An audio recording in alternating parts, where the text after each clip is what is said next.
Great fun. Joining us now, Senate Majority Whip, Mr. John Barrasso from the great state of Wyoming. Senator, it's worth fighting for. He's a common sense guy. He's given us this version of free market capitalism. You know, people are saying next year the economy is going to be great. Well, I think that's true. But actually, it's pretty good right now. I mean, except for this shutdown and Democratic sabotage. I want to just point out, Q2, as you may know, sir, was 3.8%, which is a bigger number than the Fed or the CBO ever imagined. And Q3 is now up to 4.2%. So who are we? U.S. is attracting money. We are the hottest country in the world, Mr. Barrasso. Well, and we ran and were elected on safety and prosperity for the nation. And to me, that's about affordability. It's about jobs. It's about wages. And President Trump and Republicans are delivering. We passed this working families tax cut laws, which allow people to keep more of their hard-earned money. I mean, we're much better off when people are making decisions rather than government making decisions for us. And with regard to the shutdown, you're right. You've seen the numbers. The American people realize that the Democrats were leading us in the wrong direction and that the Republicans held firm. We said, we'll discuss things with you later, but open the government first.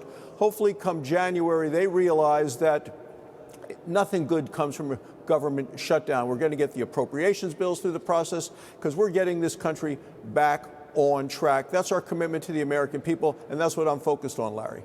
You know, I really like my friend James Freeman. I've known him for many years. I know his parents. They're fabulous people. He's writing in the Wall Street Journal today or yesterday. Let's provide incentives so individuals can produce as much as they can, and so the government prints as little money as it can. And there's your affordability. More growth, less money. More growth, lower inflation. Higher wages, lower prices. I mean, Democrats think they have some kind of, I don't know, hidden tonic that's going to change that. I don't think so. I mean, if they were smart, they would join in, but they're not. But the point I'm making is this affordability issue, it isn't Bidenflation that Mr. Trump is doing. He's curing Bidenflation, Senator Barrasso.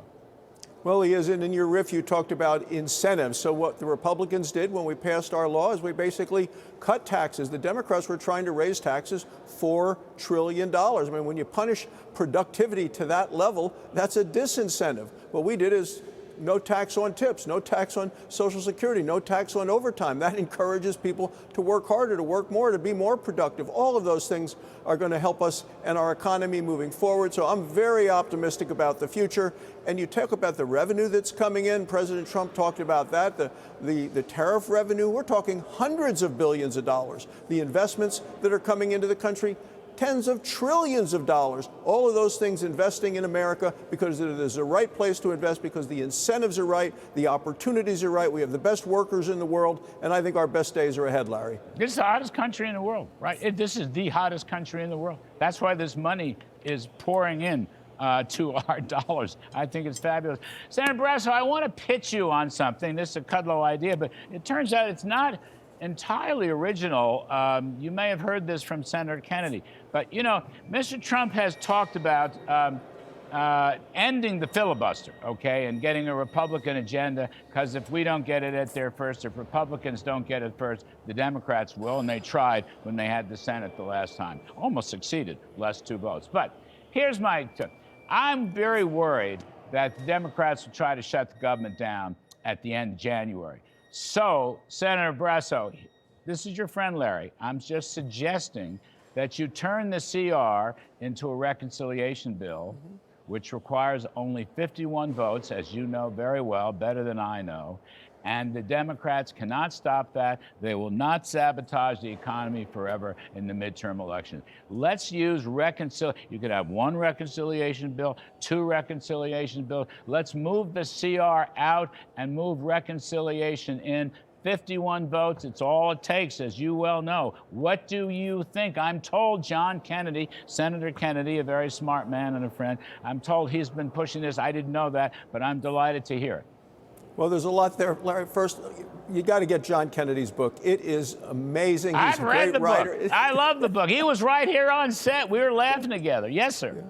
Number two is that we're working hard on getting the appropriation bills passed so there doesn't need to be a continuing resolution, so that we fund the government under the President Trump philosophy, not just do a continuing resolution of Biden policies. So if we can get all our appropriations bills passed, and we're working on another 5 between now and the end of January, I think that would be a much better way to go than any continuing resolution. So that's what we're focused on between now and the end of January. But I hope you're right that the Democrats aren't foolish enough to shut down the government again. I was at a veterans event, Larry, last Friday night in Wyoming, talking with lots of folks.